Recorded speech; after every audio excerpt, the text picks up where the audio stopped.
Bonjour, voici un petit tuto pour l'organisation de l'unité de valeur Kyun Nippon Kumite pour le Shodan, donc le premier dan. On va présenter globalement l'unité et son contenu, et puis aussi les petites astuces et ce qu'il faut éviter de faire lors de votre passage de grade pour l'obtention de votre grade. Tout de suite, la présentation.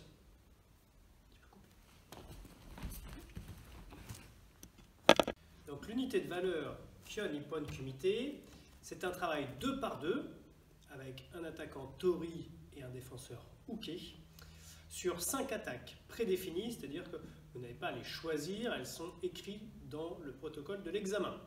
Oitsuki Jodan, Oitsuki Chudan, Maegiri Chudan, Mawashigiri Jodan ou Chudan et Yokogiri Chudan, on les reverra tout à l'heure dans le détail. C'est un travail 2 par 2, mais il doit être extrêmement codifié, c'est-à-dire qu'il respecte un protocole très clair, on va vous exposer tout à l'heure, et puis vous ne devez pas rechercher l'attitude du combattant. C'est un travail de tacticien, technicien plus exactement, c'est-à-dire que ça doit être organisé quasiment comme du kata, une chorégraphie très bien organisée entre Tori et Uke, notamment le travail de Uke, bien que sur l'examen, les deux sont notés.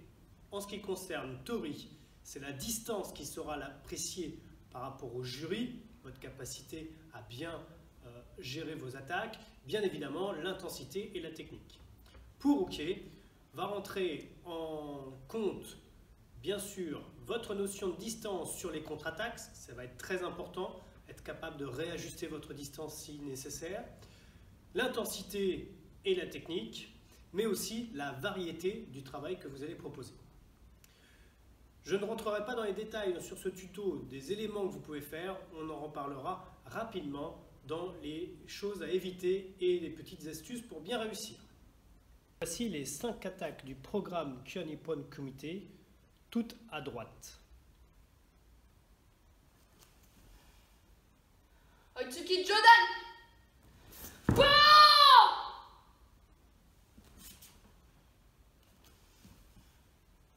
Oitsuki Chudan! Wow!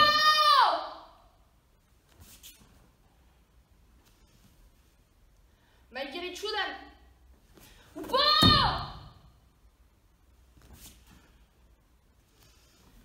Mawashigiri Jodan! Wow! Yokogiri Chudan! Wow! Nous allons maintenant vous présenter le protocole de ce Kyun Nippon Kumite. Première chose, la mise en distance. C'est à Tori et pas à Uke de se mettre à la bonne distance. Si votre Tori se trouve à une distance qui vous semble complètement mauvaise, soit il est trop loin pour son attaque quand il se met en garde, puisqu'on va se mettre en reculant, l'attaque ne pourra pas être correcte. Vas-y, attaque. La distance est trop loin. Soit le jury va peut-être éventuellement le dire, bien que normalement le jury n'ait pas à parler, soit vous, adaptez-vous, c'est-à-dire qu'il va falloir probablement changer votre programme pour travailler sur des choses sur de la longueur. Un maegiri éventuellement, ou quelque chose de différent qui vous permettra d'aller chercher directement. Évitez de subir s'il est trop près, par exemple, de rester à vous faire surprendre. S'il est trop près, réaménagez légèrement la distance. Attention, le jury pourrait interpréter que vous aménagez votre distance. Donc c'est à Tori de se mettre bien en place. De à peu près, quand on est debout, on va dire une longueur de bras.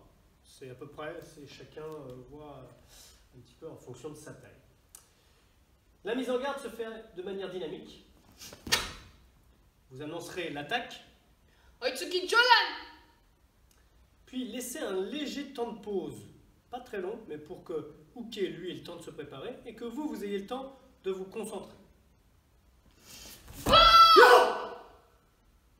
L'attaque et la contre-attaque se font avec dynamisme et l'équiaille, très important. Peut-être vous aurez besoin, vous, en tant que défenseur, de réajuster votre distance. Il n'y a pas de souci, vous avez le droit de vous déplacer. Éventuellement, si vous avez besoin de faire une jambe, redéplacez vos pieds pour l'exécuter. Il n'y a pas de problème avec ça. Attention, c'est à Tori de revenir en garde en premier. Et Uke suit la démarche. Pensez toujours que Tori est l'agresseur. Je n'enlève pas le zanshin, la vigilance, avant que l'agresseur soit reparti. Voilà pour le protocole. Alors, les choses à éviter pour votre passage. 1. Évitez de tout le temps faire la même contre-attaque. On est tenté sur ce genre de programme de faire votre Yakutsuki, qui est une technique que tout le monde a appris et que tout le monde a envie de faire. Mais l'objectif du passage de grade, premier dan, c'est de montrer votre niveau de karatéka. Donc n'hésitez pas à montrer des choses différentes. Des techniques de main ouverte, tate, ura, des techniques de jambes en contre, ça sera plus valorisant pour vous et plus intéressant aussi. Deuxième écueil à éviter, ne restez pas tout le temps dans la ligne, tout le temps en face de votre partenaire. Essayez de sortir sur le côté en pivotant, soit sur votre talon, ce qui vous permettra aussi de proposer des choses différentes. Je vous invite à proposer le maximum d'échanges différents en étant à l'intérieur, à l'extérieur, en ligne droite et bien sûr peut-être aussi du Zen-no-sen, on en reparlera tout à l'heure. Troisième chose à ne pas oublier, je couperai au montage. Troisième chose, c'est pour le blocage des jambes. C'est toujours une difficulté assez importante pour les candidats. Je vous invite à éviter de bloquer un Maegiri avec Juji-Uke. Ça se fait, je sais, mais vous ne savez pas contre qui vous allez tomber lors du passage de grade. Et si la personne va très vite, très fort, soit vous allez vous louper, soit vous allez avoir relativement mal au bras, ce qui serait désagréable pour la suite de votre passage. Préférez des esquives à droite ou à gauche ou du Zen-no-sen. Pareil pour les Mawashi, évitez de bloquer avec une seule main. La logique n'est pas vraiment respectée. Si vraiment l'attaque est faite correctement, ce n'est pas avec votre main que vous réussirez à bloquer, sauf si vous allez bloquer au niveau de la cuisse, ce qui est différent. Nous allons passer maintenant aux astuces. Dans les astuces, la première, c'est évidemment de faire son programme avec l'intensité maximum que vous pouvez réaliser. Ce n'est pas quelque chose qu'on doit faire lentement, et ce n'est pas comme au Bunkiai où on a le droit une fois lentement, une fois vite, il faut être tout de suite dans le dynamisme. Pour ça, je vous invite à préparer un programme dans votre tête et de laisser aussi la place à l'improvisation. Pourquoi? Avec le stress, la pression, il y a de grandes chances que vous oubliez votre programme et c'est parfaitement normal. Votre cerveau ne peut pas analyser plein de choses. S'il est trop concentré sur autre chose, vous aurez du mal à vous en souvenir. Donc laissez la place à quelque chose d'assez naturel, d'assez instinctif. Deuxième astuce, pensez à faire du Zen-no-sen. C'est quelque chose qu'on voit rarement, mais qui est vraiment indispensable. Le Zen-no-sen, c'est l'attaque dans l'attaque. Et ça va être très utile pour, par exemple, sur le Mawashi-giri, puisque le blocage ne va pas être si facile que ça, venir sur un Kizami, sur un Huraken, en contre-attaque directe, c'est assez efficace. Également, sur les techniques de bras, faire une jambe en décalé, ou un Yakutsuki sur le Oitsuki Jodan, c'est quelque chose de facile et qui vous met en valeur par rapport au jury. Petite astuce pour le premier exercice, le premier attaque Oitsuki Jodan, je vous invite à faire quelque chose d'assez simple et pour vous de très efficace, qui va vous permettre de bien rentrer dans votre programme.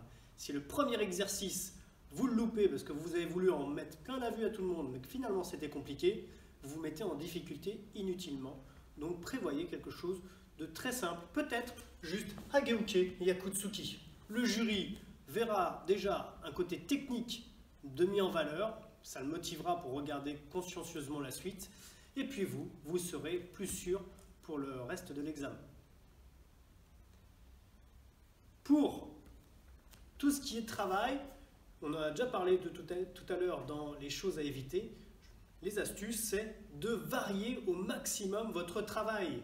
Vous avez 10 attaques, donc 10 façons de répondre. Et c'est possible de trouver 10 façons différentes. Entre les techniques de poing fermé ou de main ouverte, déjà ça vous offre pas mal de solutions.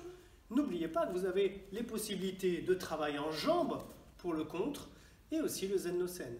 Avec tout ça, vous avez largement le moyen de faire des choses différentes.